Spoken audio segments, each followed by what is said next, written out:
మనం ప్రస్తుతం అయితే నల్లగొండ జిల్లా చండూరు మండలం చిరుతపల్లి గ్రామానికి రావడం జరిగింది. మనం ఎందుకోసం వచ్చామంటే ఇక్కడ ఈ గ్రామంలో ఎల్లమ్మ బుర్రకథ అనేది చెప్పడం జరుగుతుంది. ఎల్లమ్మ బుర్రకథ చాలా అద్భుతంగా చెప్తున్నారని మనకు చెప్పడం జరుగుతుంది. మనం చూసుకున్నట్లయితే ఎల్లమ్మ బుర్రకథ అంటేనే తెలియని వారు లేరు. ఎల్లమ్మ బుర్రకథ అంటే ఈ యొక్క తెలంగాణలో, ఆంధ్రప్రదేశ్లో కానీ ఉమ్మడి తెలంగాణ ఆంధ్రప్రదేశ్ రాష్ట్రాల్లో కూడా ఎల్లమ్మ బుర్రకథ అంటే తెలియని వాళ్ళు లేరు. ఈ ఎల్లమ్మ బుర్రకథ మరి ఏ విధంగా చెప్తారు, ఎంతమంది తోటి చెప్తారు, ఎల్లమ్మ బుర్రకథ అంటే ఏంది, ఈ యొక్క బుర్రకథ ప్రత్యేకత ఏమిటి, ఎల్లమ్మ బుర్రకథలో ఎన్ని పాత్రలు ఉంటాయి అనేది తెలుసుకుందాం. మనం తెలుసుకుందే ముందు ఈ యొక్క చరిత్ర ఏంటంటే ఎల్లమ్మ లగ్గమవుతుంది. ఎల్లమ్మకు భర్త పేరు జమదగ్ని మాముని అని చెప్పడం జరుగుతుంది. వీరికి పరశురాముడు, జంపన్న, చిట్కలేసుడు, డొక్కలేసుడు, శ్రీయాల గౌరమ్మ జన్మిస్తుంది. పరశురాముడు తన తండ్రి పేరు చెప్పమంటూ అష్ట కష్టాలు పెడతాడు. ఆ ఎల్లమ్మ లందలోకి పోవడం జరుగుతుంది. ఇది యొక్క కథ 5 రాత్రులు సంపూర్ణంగా ఉంటది. ఈ యొక్క కథను వీక్షించేందుకు జనాలు కూడా తండోపతండాలుగా వస్తున్నారని చెప్పడం జరుగుతుంది. మనం ఏ విధంగా చెప్తారు, ఎట్లా చెప్తారు అనేది కూడా తెలుసుకుందాం. మనతో పాటుగా ఈ యొక్క కథ చెప్పే కథకుడు కూడా ఈ ఊరు గ్రామస్తులు కూడా ఉన్నారు. వారిని అడిగి తెలుసుకుందాం.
ఇప్పుడు మనతో పాటుగానైతే ఎల్లమ్మ బుర్రకథ చెప్పే ప్రధాన కథకులు ఉన్నారు. వారిని అడిగి తెలుసుకుందాం. అన్న నమస్తేనే. నమస్తే సార్. మీ పేరేం పేరన్నా? నా పేరు జలంధర్. ఈ ఎల్లమ్మ బుర్రకథ ఎన్ని రోజులు చెప్తారు, దీని సారాంశం ఏంది? దీని సారాంశం ఏంది, ఎల్లమ్మ కథ బుర్ర కథ ఎన్ని రోజులు చెప్తారంటే, ఇది దయాధర్మం భయభక్తి తోటి 5 రోజుల చరిత్ర ఉంటది. ఇది రోజుతోటి 3వ రోజు చరిత్ర. ఇది 3వ రోజు చరిత్ర. అయితే దీన్ని మేము దయాధర్మం తోటి ఎల్లమ్మ చరిత్ర చెప్పుకుంటూ పోతూనే ఉన్నాం. దగ్గర ఇప్పుడు 10 సంవత్సరాల నుంచి చెప్పబడుతున్నాం. కానీ మాకు న్యాయం చేసేటోళ్ళు ఎవరు లేరు. కళాకారులు అంటే దేశం మీద చాలా మంది ఉన్నారు, ఎవరికేమో న్యాయం జరగలేదు. కానీ ఆ రసమే బాలకృష్ణుడు ఆయన కూడా ఆయన స్వర్ధన కోసం ఆయన చూసుకుండు. కానీ నాలాంటి కళాకారులు దునియా మీద చాలా మంది ఉన్నారు, ఎవరు కూడా ఏమో ఉపయోగం కలగలేదు. ఇప్పుడు మనం చూసుకున్నట్లయితే రసమే బాలకిషన్ అనే ఒక సంభాషణ తీసిరు. రసమే బాలకిషన్ చైర్మన్ గా, సాంస్కృతిక సారథి చైర్మన్ గా ఉన్నప్పుడు 550 కళాకారుల ఉద్యోగాలు ఇచ్చారు. అందులో మీరు ఏమన్నా దరఖాస్తు పెట్టుకురా? దరఖాస్తులు పెట్టుకున్నా కూడా తీసి పెంటగడ్డలో వేసిండు. ఆయన మీకేం న్యాయం జరగలేదు? మాకు ఏం న్యాయం జరగలేదు. ఆయన స్వార్థం ఆయన చూసుకోండి. మరి ఇప్పుడు ప్రస్తుతం మీరు ఇన్ని ఊర్లలో చెప్తారు, మీకు ఎట్లా గిట్టుబాటు? మాదేలే దయాధర్మం భయభక్తితో మా పొట్ట జీవన కథ మేము నడిపిస్తున్నాం. మాకు ఎవరు సాయం చేసే వాళ్ళు లేరు, ఎవరు ఇచ్చే వాళ్ళు కూడా లేరు. సరే మేము ఇట్లా చెప్పుకుంటూ పోతూనే ఉన్నాం. ఊరోళ్ళు సహకారంతో మేము ఎట్లా బతుకుతున్నాం, జీవన ఉపాధి మేము ఎట్లా బతుకుతున్నాం. మీరు ఎంత మంది ఈ యొక్క కథను చెప్తారు, ఎన్ని రోజులు చెప్తారు? మేము చెప్పేది 5 రోజుల చరిత్ర. మేము టీము మెంబర్స్ ఒక 5గురు ఉంటాం. ఊరుకు ఒక 5 రోజుల చరిత్ర చెప్తాం. 5గురు టీం మెంబర్స్ ఉంటాం. మేము మీకు ఎంత గిట్టుబాటు అవుతుంది? ఒక రాను వచ్చేసి రోజు ఒక కూలి లెక్క పడుతుంది మాకు. 5 రోజుల పేరు మీద మనిషికో 2000-2500 అట్లా వస్తాయి. 5 రోజుల పేరు మీద పంచుకుంటారు. 5 రోజుల పేరు మీద పంచుకుంటారు. నేర్పిన గురువు ఎవరు? మాకు నేర్పిన గురువు అంటే గానివెల్లి గ్రామస్తుడైన ఏపూరు కృష్ణయ్య గారు. అతనితోటే మేము నేర్చుకున్నాం. ఆయన కూడా చాలా తిరిగిండు, చాలా వేషాలు వేసిండు, అన్ని తిరిగినాం. ఆయన కూడా ఏం న్యాయం జరగలేదు. ఇది బాగుండదు అనుకొని ఆయన వదిలేసుకొని వేరే పని చూసుకోండు. ఇట్లాంటి గ్రూపులు ఎన్ని గ్రూపులు ఉన్నాయి? ఇట్లాంటి గ్రూపులు చెప్పాలంటే నాలాంటి కళాకారులు చాలా వందలాది కళాకారులు ఉన్నారు. ఇటువంటి బుర్రకథ కళాకారులు, బుర్రకథ చెప్పేవాళ్ళు, బుర్రకథ చెప్పేవాళ్ళు దగ్గర ఒక 20 నెంబర్స్ ఉన్నారు. 20 మెంబర్స్. ప్రధాన కథకులు ఎంత మంది? ప్రధాన కథకులు అంటే ఒక 5 నెంబర్స్ ఉంటారు, 5-6 ఉంటారు. ఎవరెవరు అంటే ఫస్ట్ వచ్చేసి ఒక ఉడతలపల్లి ఇదే అని ఉన్నాడు. ఆయన తర్వాత నాకు తెలిసి కృష్ణయ్య ఉన్నాడు. తర్వాత జలంధరు, ఒక మహేష్ అని, వీళ్ళందరూ కలిసి ఒక మరి ఉడతలపల్లి హుషేను, ప్రకాష్, వీళ్ళందరూ అనేది మేము టీం. మాకు తెలిసి నల్గొండ జిల్లాలో వాళ్ళు చెప్పుకోవడం జరిగింది, ఎవరంతరాలు చెప్పుకోవడం జరుగుతుంది. ఏంది మరి ఏమి లేదు ఉపాధి, మరి చేసుకోవాల్సిందే కదా. దీని మీదనే మేము ఆధార బతుకుతున్నాం. మాకు పొట్ట జీవనాధారం ఏముంటది, దీంతో మేము ఆధారపడుతున్నాం కాబట్టి దీంతో మా జీవన ఉపాధి కలుగుతుంది. మనం చూసుకున్నట్లయితే ఇప్పుడు వాళ్ళు ఏం చెప్తున్నారంటే, మేము 5 రోజులు ఊర్ల మీద పోయి బుర్రకథ చెప్తే మాకు ఒక 2000-2500 గిట్టుబాటు, కూలి ధరనే గిట్టుబాటు అవుతుంది, మాకు ప్రభుత్వం నుంచి ఎలాంటి సదుపాయం కూడా లేదని చెప్తున్నారు. వారితో పాటు కూడా మన పక్కనే వాళ్ళ వంతకులు ఉన్నారు, వాళ్ళని కూడా అడిగి తెలుసుకున్నారు. అన్న నమస్తే. అన్న నమస్తే. మీరు ఎన్ని రోజుల నుంచి ఈ కథకు వస్తున్నారు, ఎన్ని రోజుల నుంచి ఈ బుర్రకథ చెప్తారు? ఈ కథగా ఏపూరి కృష్ణ కదా, ఆ నుంచి వస్తున్నా. ఆయనకి తక్కువ పోయినా, జలంధరు పంతులైన కాంచి ఎక్కువ రోజులు పోయినా. ఎన్ని ఊర్లలో చెప్పారు మీరు? దాదాపు మేము 5 ఊర్లు అంటే ఒక 20-30 ఊర్లు అవచ్చు దాదాపు. అయితే నువ్వు ఎన్ని రోజుల నుంచి ఈ కథని వాడడం కానీ, ఇంకేమన్నా పాటలు పాడడం కానీ ఏమన్నా పాడతారా? ఇది కాకుండా ఇంతకుముందు మేము తెలంగాణ ఉద్యమ కళాకారులు. అది ఎక్కడ అండ ఆధారం లేక అది లేకనే అది మొత్తం అమ్ముడుపోయింది. అది రసమయం బాలకృష్ణ ఆగమం చేసిండు కాబట్టి బుర్రకథలు పడ్డొచ్చు. బుర్రకథలు ఎన్ని సంవత్సరాలు అవుతుంది? నేను ఇప్పుడు నిలబడా దాదాపు నేను 10 సంవత్సరాలే. ఈ జలంధర్ ఎవరు కాకపోతే ఒకసారి మాత్రం ఈ మహేష్ గౌడ ఎమ్మడి పోయినా. కానీ మీరు ఎలాంటి ఉపాధి కావాలనుకుంటారు ప్రభుత్వం చేత? ప్రభుత్వం చేత మమ్మల్ని ఆదుకొని మీకు తగిన సాయం చేస్తే అయిపోయా. మనం చూసుకున్నట్లయితే ఇక్కడున్న బుర్రకథ కళాకారులు ఏం చెప్తున్నారంటే, మాకు అండ ఆధారంగా ఇల్లు గూడు కూడా లేదు, మాకు ఉపాధి కూడా కరవైంది, మేము తెలంగాణ ఉద్యమంలో కూడా ఎన్నో ఆట పాటలు కూడా ఆడి మేము ధూమ్ధాములు చేశాము, అయినా కూడా మాకు రసమే బాలకృష్ణ అనే వ్యక్తి కూడా మాకు ఉద్యోగాలు ఇవ్వలేదు, అమ్ముడు పోయింది తెలంగాణ సాంస్కృతిక సారథి. ఇలా మేము ఊరు తిరిగి మేము ఇట్లా బుర్రకథ చెప్పి మా జీవన ఉపాధి పొందుతున్నామని ఇక్కడున్న బుర్రకథ కళాకారులు చెప్పడం జరుగుతుంది. మనం ఇక్కడ ఉన్న గ్రామస్తులు కూడా చాలా మంది ఉన్నారు. ఈ ఊరు గ్రామస్తులు ఎల్లమ్మ కథను తిలకిస్తేందుకు చాలా మంది వచ్చారు. వాళ్ళని కూడా అడిగి తెలుసుకుందాం. 3 రోజులు చెప్పబట్టాడు. ఎన్ని రోజుల నుంచి చెప్తారు ఈ కథని? 3 రోజులు 5 రోజులు చెప్తున్నా, 2 రోజులు. ఎప్పుడు నిన్నారా ఇలాంటి కథని? ఎప్పుడు ఇంటనే ఉన్నాం. అంటే మీరు వాళ్ళకు కావాల్సిన అన్ని సమకూరుస్తురా? అంటే ఎల్లమ్మ కథ అంటే మీకు ఎట్లా తెలుసు? ఇక ఇష్టం కదా ఎల్లమ్మ కథ, ఇక అందరి దేవత కదా, ఇక అందరం చూసుకుంటాం. అంటే ఊరు మొత్తం కలిసి ఈ యొక్క కథని అందరం చూస్తాం. అందరూ అంటే ఈ ఎల్లమ్మ కథలో 5 రోజులు ఉంటుంది. అంటే ఒక రోజు లగ్గం, ఒక రోజు బోనాలు, ఒక రోజు బాధలు, లందలోకి పోవడం. ఈ ఊరేగింపు అనేది కూడా ఉంటది. ఈ ఊరేగింపులు కూడా చేస్తారా? ఈ ఊరికి ఎప్పుడన్నా చేసిరా? చేసారు. ఎన్నిసార్లు చేసిరు? ఇట్లా 2-3 సార్లు చేశారు. 2-3 సార్లు చేశారు. చూసినాగా మా ఊర్లో మాత్రం ఎల్లమ్మ కథ అంటే వినని వాళ్ళు లేరు. చాలా అద్భుతంగా ప్రదర్శిస్తారు. జలంధర్ బృందం ఇప్పటికి 3 రోజులు మరి చెప్తున్నారు.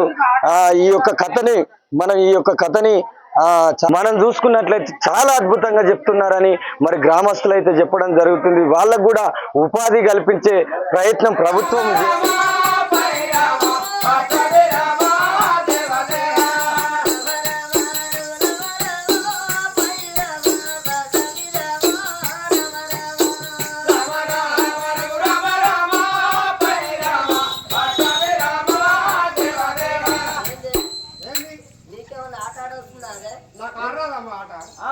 నాకేమైనా ముక్కుడికి ఆడొస్తుంది అన్ని ఆడొస్తాయి అన్ని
గ్రామస్తుడు కూడా మరొకరు ఉన్నారు. వారిని అడిగి తెలుసుకున్నాం.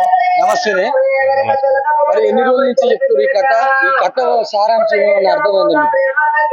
అర్థమైందంటే ఇప్పుడు వచ్చిన వాళ్ళల్లో ఓ కథ ఇప్పుడు నేర్చిన వాళ్ళకి అప్పుడు ఊరంతా సగం ఊరు మొత్తం ఉండేది. ఇప్పుడు టీవీలో వచ్చినాయి కాబట్టి జర తక్కువ అయ్యారు. అప్పటికైనా వీళ్ళు చెప్పిన కానించి ఎట్లా మంచిగా అనిపిస్తుందా? ఇట్లా చెప్తే అప్పుడు పురాణకన్నా ఇప్పుడు వీళ్ళు చెప్పేదానికి అప్పుడు అంత చదువుకునే లైన్ లేదు. అంటే కథ అదేను. ఎన్ని రోజులు చెప్తారు? 5 రోజులు. ఇవాళ ఎన్ని రోజులు? ఇవాళ 3వ రోజు. అర్థమవుతుంది చెప్పేది. అర్థమవుతుంది. Oh,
చేమంతి పూదచ్చి చెల్లెనాను చేమంతి పూదచ్చి చెల్లెనాను చంద్రుడా నా చేత చెయ్యందు పోరా చంద్రుడా నా చేత చెయ్యందు పోరా చేమంతి పూలెత్తి చెండల్లినాను చేమంతి పూలెత్తి చెండల్లినాను చంద్రుడా నా చేత చెందందుకోరా చంద్రుడా నా చేత చెందందుకోరా చేమంతి పూదచ్చి చెల్లెనాను చేమంతి పూదచ్చి చెల్లెనాను చంద్రుడా నా చేత చెయ్యందు పోరా చంద్రుడా నా చేత చెయ్యందు పోరా చేమంతి పూలెత్తి చెండల్లినాను చేమంతి పూలెత్తి చెండల్లినాను చంద్రుడా నా చేత చెందందుకోరా చంద్రుడా నా చేత చెందందుకోరా గోరంగ పూలచ్చి గురసల్లినాను గోరంగ పూలచ్చి గురసల్లినాను గోదవుడ నా చేత చెయ్యందు పోరా గోదవుడ నా చేత చెయ్యందు పోరా గోరెంక పూలెత్తి గొలుసల్లినాను గోరెంక పూలెత్తి గొలుసల్లినాను గోదవుడ నా చేత చెయ్యందుకోరా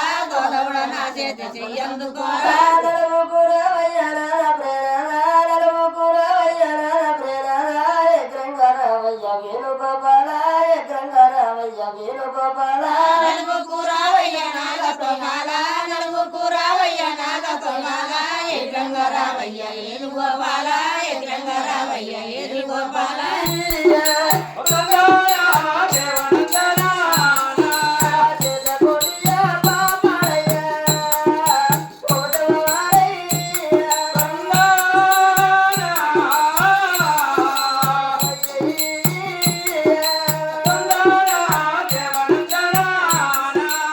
కైలాసంకరుడుకున్న భటులు చూశారు అయ్యో కైలాసంకరుడికి విపరీతమైన బాధలు వచ్చినట్టుంది ఏం అనుకోరా భటులు చేయమంటున్నారయ్యా అయ్యా వందనమయ్యా వందనమయ్యా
మళ్ళా వాడరే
పాటుగా ఇప్పుడు ఈ యొక్క సిద్ధపల్లి గ్రామ యువకుడు మనతో పాటు ఉన్నాడు, అడిగి తెలుసుకుందాం. అన్న నమస్తేనే. నమస్తే అన్న. ఈ యొక్క బుర్రకథ చెప్తున్నారు, ఎన్ని రోజుల నుంచి చెప్తున్నారు? అన్న ఇవాళకు 3 రోజులు అవుతుంది, ఇంకా 2 రోజులు చెప్తారు. మొత్తం 5 రోజుల చరిత్ర ఉంటది ఎల్లమ్మ తల్లిది. ఇప్పుడు 3 రోజులు అవుతుంది, ఇంకా 2 రోజులు ఉంటది. లందల పోయేది ఉంటది, అమ్మవారు స్వామిని ఊరేగించేది ఉంటది. ఇంకా 2 రోజుల ఉంది. అయితే ఇది అర్థమవుతుందా కథ? కథ మంచిగా విపరీతంగా అర్థమవుతుంది అన్న. గతంలో ఇంత ముందు కూడా 2-3 సంవత్సరాలకు ఒకసారి చెప్తారు. మన అంతరించిపోతున్న కళని వెలుగులోకి తీసుకొస్తారు. చాలా మంచిగా చెప్తారు. శివన్న కూడా మహేష్ అనే ఆయన చెప్తే అలా ద్వారా నేర్చుకొని చెప్తారు. చాలా మంచిగా ఉంది, మంచిగా చెప్తారు. చాలా అంటే ఇది యొక్క కథ సారాంశం ఏమన్నా అర్థమైంది అందులో? సారాంశం అంటే శ్రీ అమ్మవారి రేణుక ఎల్లమ్మ తల్లి ఆమె పడ్డ కష్టాలు, అది ఎట్లా బాధపడ్డది, పిల్లల్ని ఎట్లా చదువుకుంది, భర్త లేకున్నా జీవనం ఎలా సాగించింది అనే దాని గురించి ఇప్పుడు జనరేషన్ కి తెలాలనే రూపంలో, కథ రూపంలో తెలియడం చెప్తారు. విన్నారు కదా. ఇప్పుడు మనకు చెప్పిన అన్న మరి ఎల్లమ్మ ఏ విధంగా కష్టాలు పడ్డది, ఏ విధంగా జన్మించింది, ఏ విధంగా భర్త లేకుండా జీవనం కొనసాగించింది, ఆ పిల్లల్ని ఏ విధంగా కష్టాలు పడి సాదుకున్నా అనే చరిత్ర సారాంశము అందులో ఉంటది. కథ సారాంశం కూడా పూర్తిగా అర్థమవుతుందని మనతోటి గ్రామస్తులు చెప్పడం జరిగింది.